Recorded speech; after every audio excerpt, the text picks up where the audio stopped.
All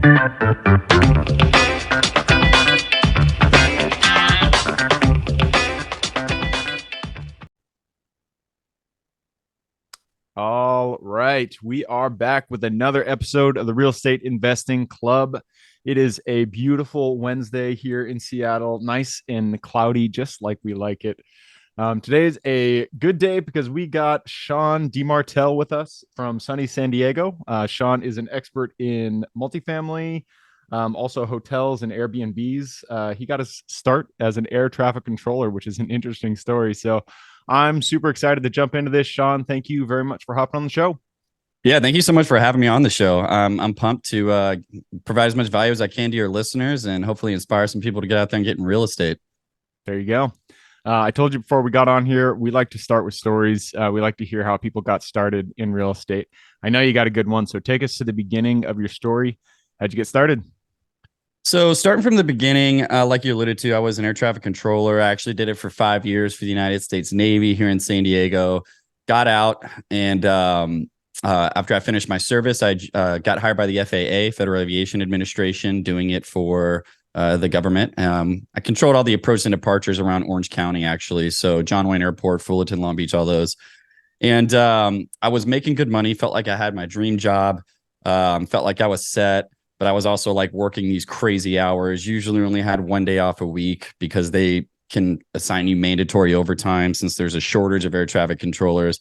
So I was just working all these hours and really started to realize like, man, I do not want to do this and keep like on this grind, this meat grinder of work until I'm, at retirement age.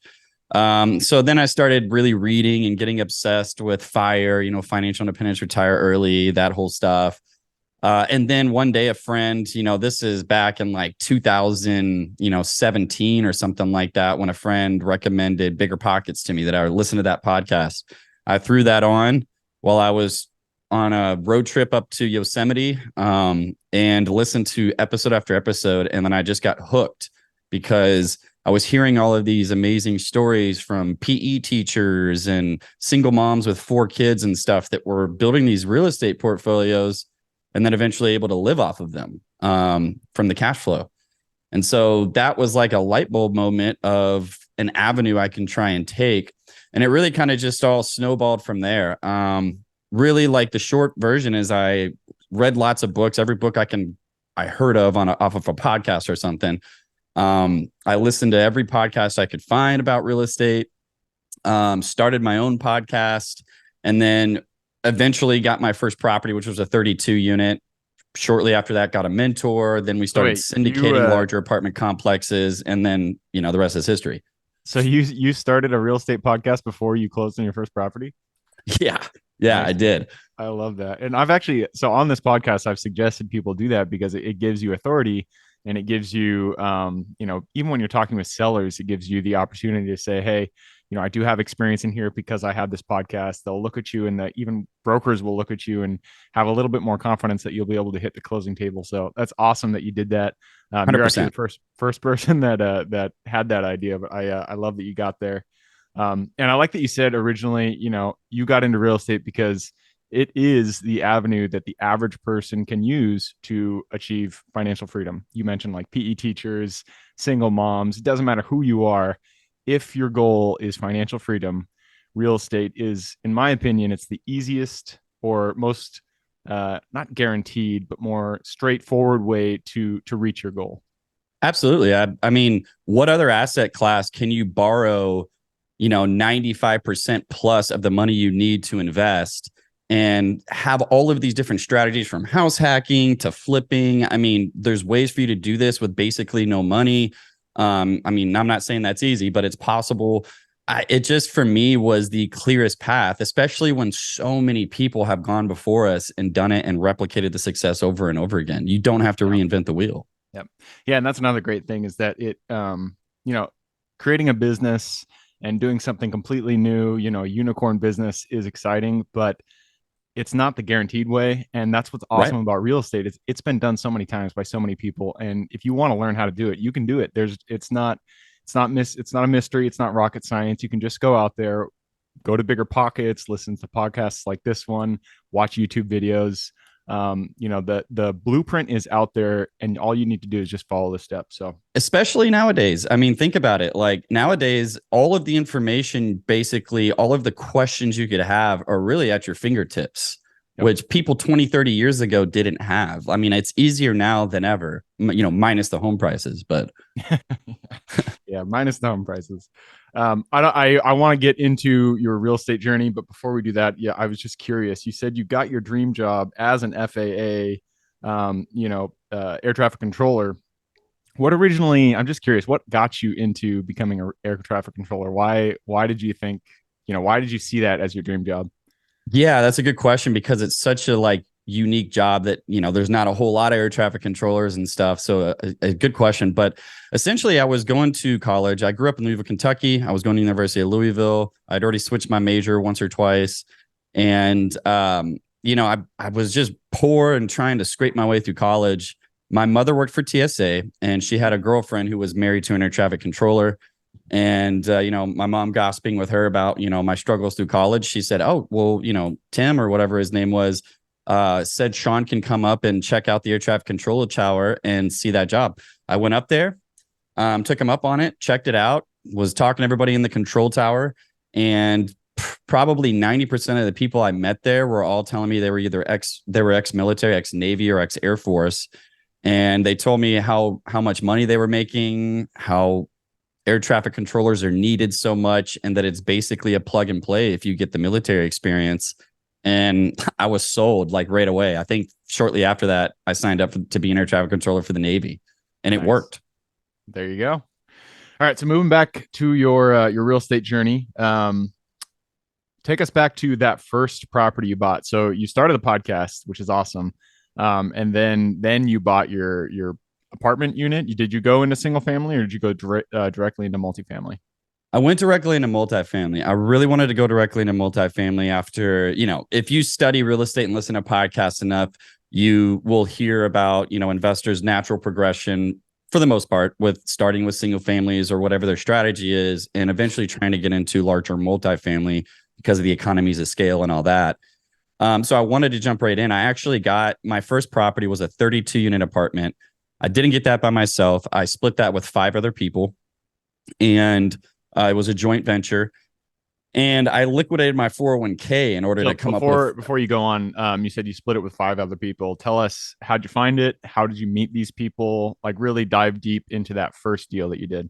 Let's do it. So the people that I split this deal with, I met in different ways. So number one, 2 of the guys were air traffic controllers with me that were also like really getting into wanting to invest in real estate. And those 2 guys had already had a couple rental properties.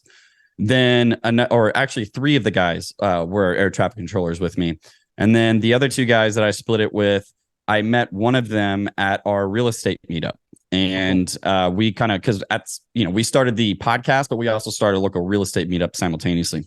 Oh, nice. Met this guy there, and he had actually you did this all with the expectation of you just wanted the network. You just wanted to get out there, get your name known, meet people who are in the field. Exactly. I was literally, like you said earlier, the blueprint. I was following the blueprint. I think I read Joe Fairless's book, and he like went through the process of why you need to do all this stuff. Just like you said earlier, establishing authority, building a reputation, helping it, or, making an avenue for people to know, like, and trust you. Right. So we did everything that was recommended, like to the T. So, I met the 4th guy was, and he, like I said, he was already an investor, owned some multifamily, was even a guest on the Bigger Pockets podcast. We brought him in as well, and he had a friend that came in. So that's how the group came together, and we all, invested varying amounts. Okay. Now, how we found the deal was a broker. This property, by the way, was in Greenwood, Indiana, which is, just about 15 minutes south of Indianapolis. Great market. Yeah. And we started networking with brokers in a couple markets. So I think we picked like Louisville, Indianapolis, and a couple others that kind of met our criteria, and networked with brokers. And finally, this deal that was a huge value add deal hit the market, made sense to us, and we locked it up. So that's how we got it. And, I guess I'll just give a very 2-sentence version of the business plan. But this was a mom and pop owner, owned it for many years, basically didn't touch the property, managed it themselves, all 32 units. And we went in and did just a heavy value add, replaced a ton of stuff, increased the rents, and That's within tough just for your first deal doing a heavy value add. That's I'm sure. I mean, did somebody on was somebody on your team, or did they have construction experience, or was it just you no. guys were just And I getting? don't recommend people do a heavy value add for their first deal. There was a Yeah, lot of hurdles. yeah, It was tough. We ended up, tripling our investment when we sold it. It went really nice, well, but great. there were some big, and part of that is also timing the market. Yeah, Got a little lucky on that. But there was so many things and so many lessons I learned through that. When you're doing a heavy value add, the more layers of the onion you peel back, the more it stinks. yeah, I mean, this was a 1968 vintage property. There were leaks popping up all over the place. We had to replace cast iron piping, some oof. clay piping collapsed and Oh, jeez. underneath our parking lot. I mean, so many things went wrong, which is another reason why I'm not really into older assets anymore. Yeah. 40, 50-year-old assets, I don't like to touch. Mm-hmm. Um, but yeah, like what else can I tell you about that deal that you'd like to know? Because there's all kinds of stuff that went with that deal. No, no, no. That was a good overview, and yeah, I got started and I was doing flips. I didn't know what I was doing. Didn't have any construction experience. And you're right, when you're doing heavy value add, most of the danger is in the walls, and that's Yep. stuff that you don't necessarily know when you're buying the property, and so you really got to watch out. I'm super glad that you guys tripled your investment when you after the value add. That's it's good to have a win under your belt when you get that first one done. It's definitely scary going in there doing a heavy one on your first, but glad you Oh guys yeah. made it out. After you finished that deal, it sounds like you kept going into multifamily. What was your trajectory after that? So after that, shortly after that, we were able to get a mentor, and we got him from the podcast. So that's another way that the podcast kind of provided us value. We interviewed him Hmm. after the podcast. We're kind of telling him our story, what we're doing, and he said, "I'll talk to my brother." Him and his brother, both investors together. They've had over 8,000 apartment units, Oh, nice. and they agreed to take us on one-on-one as mentors. So that was really what kind of increased our trajectory substantially, because from there we were able to leverage their experience. They syndicated 2 deals back to back with us, Hmm. sponsored them, invested in them themselves, and held our hand through those deals. And that allowed us to raise millions of dollars from our friends, family, air traffic controllers, because we had that experience with us. And so we basically got 300 units in Greensboro, North Carolina. Next, and those were basically purchased back to back, just a couple months apart. And Is then on after, market too through brokers? no, these were off market. So Okay. actually, what's cool about those deals that made it so much easier, because I mean they were basically hand fed to us from our mentors, but these are 2 assets that they already had in their portfolio Mm. that were performing really well and had even more value add to do. So they'd essentially finished their business plan and had owned them for 6 years already. And so we came in with our investors and repurchased the property, and then did a whole nother renovation plan and crushed it. Honestly, it worked out great. So those were purchased off market. His old investors crushed it. And then we came in with ours and was able to squeeze out a whole bunch more value. Nice, man. I love it. And it's all from mentors. On this podcast, we always recommend, or I always recommend people find a mentor, find somebody that you can learn from if you really want to learn quickly and scale your business, because there's so much you can learn just from watching somebody do a deal. Even if you're not, a co-GP or a JV in the deal, even if you just invest in somebody's syndication, you can learn so much from watching a deal be done alongside somebody who has tons of experience. So it sounds like you guys really lucked out there. You got a great mentor. You got to do deals with them. Oh yeah. Um, yeah, so that's good to hear. Since then, it looks like you guys have gone into boutique hotels and Airbnbs. Why the switch, and how has managing those properties? How does it differ from the multifamily? So our switch, it wasn't necessarily a pivot to where like we're not doing multifamily anymore. Actually, multifamily is our main focus right now. We did dabble with the boutique hotel. We're actually hopefully closing on selling that boutique hotel today, and exiting Oh, that cool. one and doing well for our investors. But we went that route because the Airbnbs, those are all like my personal properties just to help with cash flow. So I'll answer that one first. The reason for that was cash flow purposes, Yeah. because when you're doing these big syndications, even if you're a general partner, you'll make some money, in your acquisition fee. You're not making really enough to keep the lights on from asset management fees if you have those. Most of your money is going to come when you sell the property as a GP. Yeah. So we wanted to grow the business, and to do so, we needed inflows of cash. So that was the reason to going the short-term rental route. Now, the boutique hotel, we bought that on the coast of California it's called the Lost Coast, a little north of San Fran, right on the water. It's Oh, wow. on a black sand beach. And that was a value add play. But I will say about boutique hotels is that you can make some really good cash flow on it if you're managing it yourself, or internally somehow. But the thing about them is that I've learned is that it takes substantially more work. It takes a larger team to do boutique hotels, and I don't think that on a risk adjusted basis and just on a time and work basis that it's worth it to do that over multifamily. Yeah. It just takes so much more operations. It's operations heavy. And in order to do that, you're hiring employees. Yeah. You're talking like, turning the rooms, maids, cleaning service, all that kind of stuff. Yeah, that, and your staff that is going to handle guest messages and making sure that, if you've got this was a 10-room hotel, so there's a lot of things, a lot of moving parts. And at the end of the day, like if your returns are similar or a little less or even a little more than multifamily, I just don't want to do that because travel is also cyclical. So if I'm going to be doing a business plan like that requires so much more work, I want higher returns. And the fact that, whenever the economy gets in a really bad place, the first thing that people cut is travel. So it becomes a little harder to underwrite as you're going into uncertain times. I mean, I could go on, but for me, on a risk adjusted basis and on a time management basis, multifamily is way easier. Yep, for sure. Yeah. During down, when the economy goes down, anything boutique hotel, motel related, you got to watch out for. I will say for anybody interested in kind of short-term stay stuff, RV parks are technically considered recession resistant. So if that's something you are interested in, RV parks are a great way to go. Awesome, man. Well, hey, I just took a peek at the clock. It looks like we have run it down. So it's time to jump into the quick question round. Are you ready? Let's do it. Let's do it. Starts with books or any form of education. Give me 2 recommendations, one for general life wisdom and then one for real estate specific.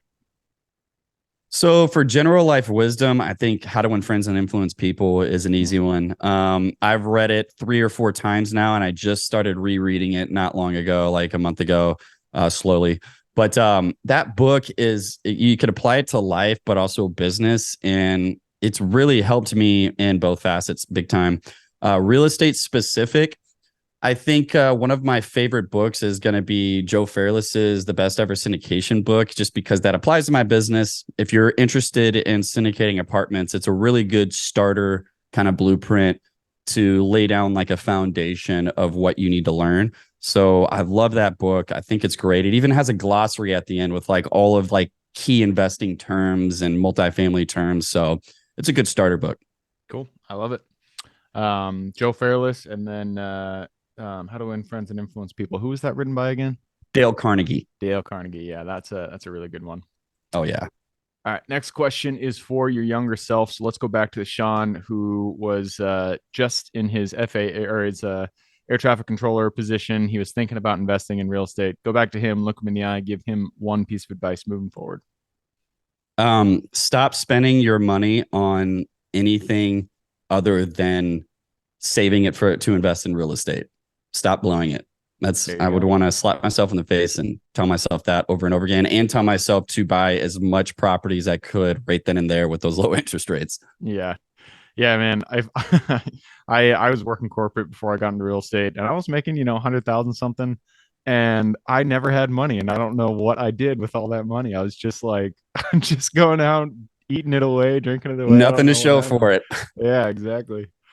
All right, next question is about your business. The first three positions we hire form the foundation of our business. So, what were they for you, and would you do it differently if you did it again today? Yeah, the first one easy is an assistant, just to be able to handle the minute stuff, podcast stuff and stuff that sucks time out of your day. Um, that's not really moving the needle a lot. Second position is a CFO for me. Whenever you have all of these different LLCs and money moving around a whole lot, either you can be doing these financial reviews consistently or you can have somebody doing it for you. And we have essentially like an a la carte third party CFO that works for us by the Oh, hour. nice. And that made everything so much easier with all of these properties that we're managing. So that second hire, I wouldn't do either of those different. The third hire, it was a business coach Mm, for us. interesting. And I wouldn't do that different either, because business coaches, unless you have like a really good background in business, like your business structure, your systems, all of this stuff that is basic business stuff. But once you actually get it incorporated into your business really well, it reduces stress and makes your life a lot easier. So I wouldn't change anything about those three. I maybe would have hired them a little bit earlier, but those were great hires. Nice. How'd you find your business coach? I actually found her from I so we were a part of this business club here in San Diego. And we met her there at like a business club event. And Oh, cool. we were impressed with her, gave her a shot, and she's awesome. So, that's just like we were talking about earlier, just like going to events, joining clubs, meetups, all of these things, you will network and meet so many people that could help you in your business. Yep. Was she specific to real estate, or did she have experience outside of real estate? No, she's not specific to real estate at all. Oh, We're nice. like her first customers that are in real estate. So it's a little different in that sense, but her expertise with everything else business wise, I think was huge for us. Yeah. Yeah, that's the great thing about business is it doesn't matter what business you're in. If it's a business coach, they can apply it to any different sector, real estate, retail, whatever. Business, Absolutely. especially when it comes to the systems, it's always the same.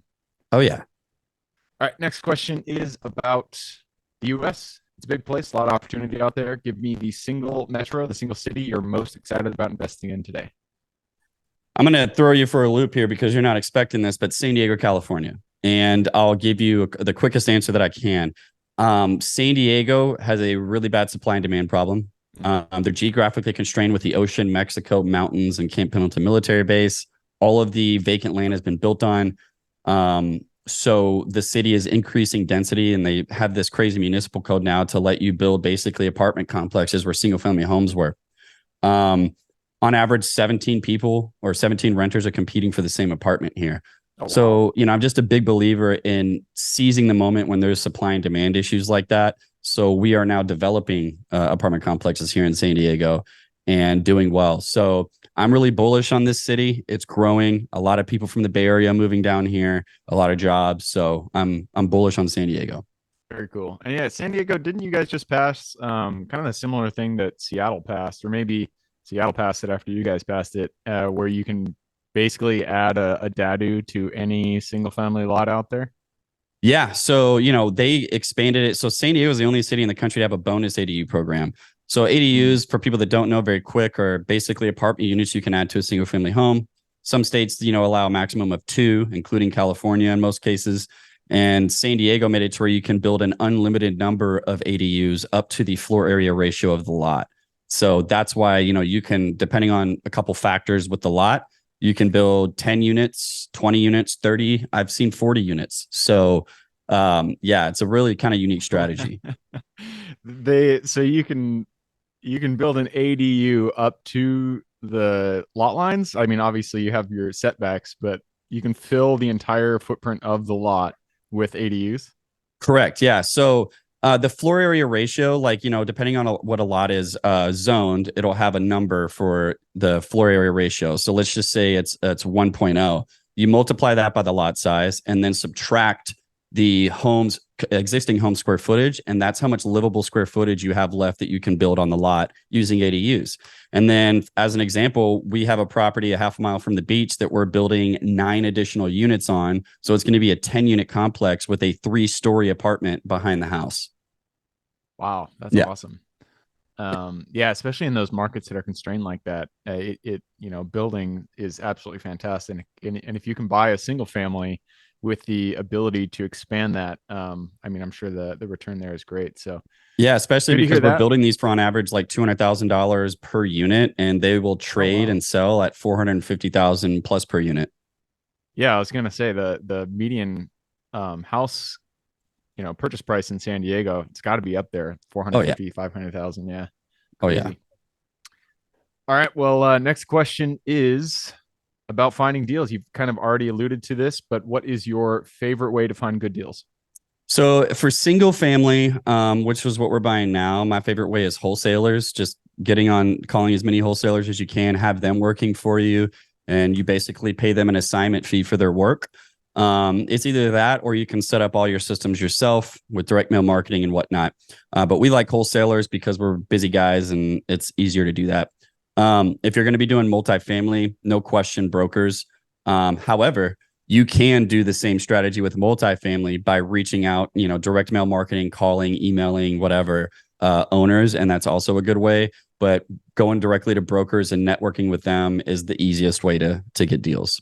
Yeah.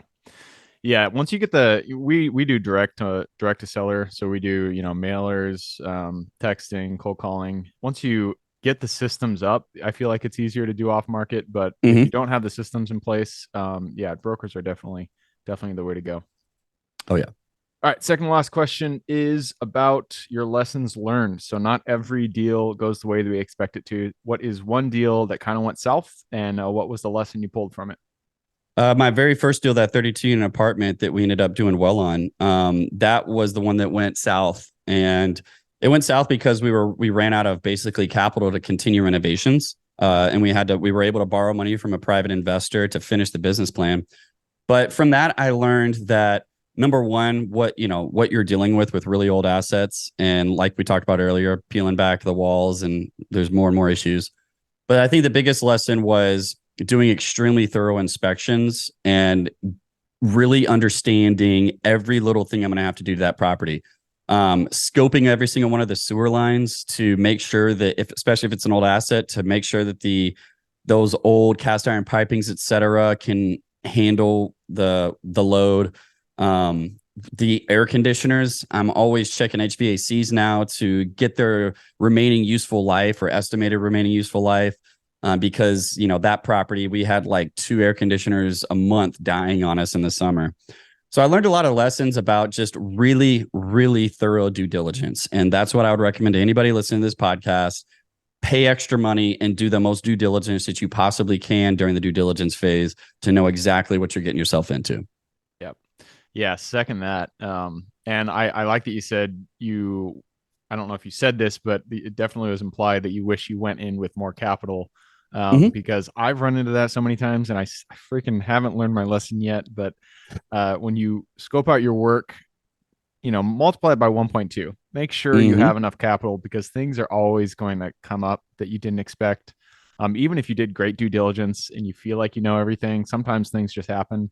And if you don't have the capital ready to make those improvements, then you're going to have to go out there and source more capital, or you're going to have to wait until cash flow gives you the necessary amount. So going into a deal with the necessary amount of capital is so important, and it's a lesson I've learned too many times. And just same. Something nowadays I was even thinking of bumping it up to 30%, because the 20% contingency capital that can go quick nowadays, quicker than you can imagine. Yep.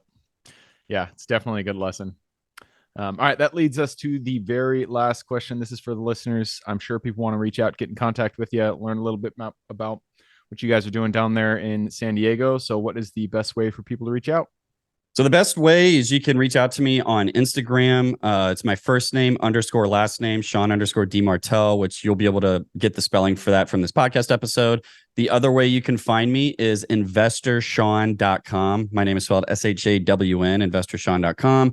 If you scroll down to the bottom, I actually have a free ebook about this whole bonus ADU strategy here in San Diego. So you can learn more about that if you want. And then there's links to every other way that you can get a hold of me on that website. Perfect.